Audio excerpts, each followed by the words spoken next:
Item 1. We usually start with the task.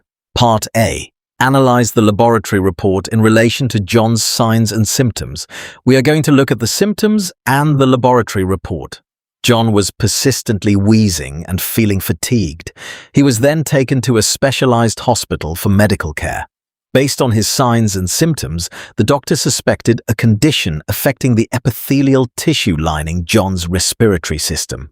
Normally, the cell membrane of the epithelial cells of the tissue contains a protein that regulates water movement in and out of the epithelial cell.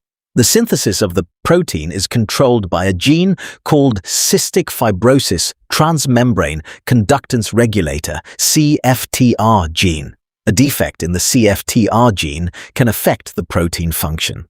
Since the doctor suspected a defect in the protein, he requested a CFTR gene test and other parameters.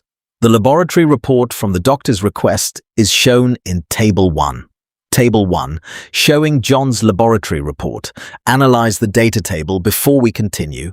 Look at the gene mutation and the effect to the phenotype. It affected all the parameters in the table. This means a single cause may have numerous effects. Before we continue, get yourself self-study. Level biology textbook are next. Never blame anyone for your failure. It's the only current textbook aligned with NCDC and UNEB standards. The doctor recommended that John takes a supplement of a coenzyme for fatigue, then either gene therapy or dilators for persistent wheezing. Dilators act on the muscle cells of the bronchioles, making them relax and widen for some time. Your classmates saw John's laboratory report and the doctor's recommendations and would wish to understand what they mean in relation to human health. Task. Part A. Analyze the laboratory report in relation to John's signs and symptoms. Part B. Assess the effectiveness of the doctor's recommendation. Time to analysis. Do not forget our principles. Look for me to get more information on the challenges with Item 1. John's CFTR gene differs from the normal sequence by a base substitution, where CTT is changed to TTT. If the sequence shown is the coding DNA strand, this changes the amino acid coded from leucine to phenylalanine. The altered amino acid sequence may change the folding and three-dimensional shape of the CFTR protein, reducing its function as a chloride ion channel in the epithelial cell membrane.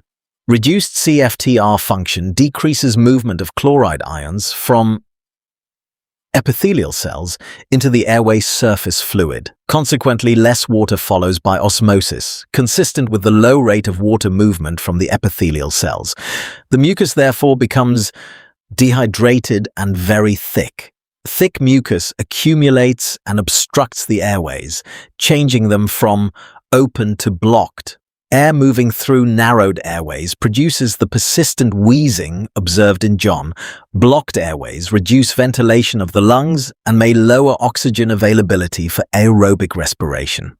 With less oxygen available for mitochondrial respiration, oxidative phosphorylation and ATP production decline, consistent with the observed low mitochondrial activity. Reduced ATP availability limits energy supply for muscular and other cellular activities, contributing to persistent fatigue. The coenzyme supplement may reduce fatigue only if the supplied coenzyme is limiting a respiratory reaction, because coenzymes assist enzymes involved in energy-releasing metabolic pathways. However, it will not correct the CFTR mutation or remove airway obstruction. Recommendation: first identify the specific metabolic deficiency. Provide the supplement only when clinically indicated, while treating the underlying respiratory problem to improve oxygen supply for aerobic respiration. Gene therapy could introduce a functional CFTR gene into affected airway epithelial cells, enabling them to produce functional CFTR channels. Improved chloride movement would promote osmotic movement of water into airway surface fluid, making mucus less thick and reducing blockage. However, gene delivery may reach only some epithelial cells, expression may be temporary, and immune reactions to delivery vectors may occur. Recommendation: use an effective targeted delivery system and repeat treatment where necessary so that sufficient airway epithelial cells maintain functional CFTR expression.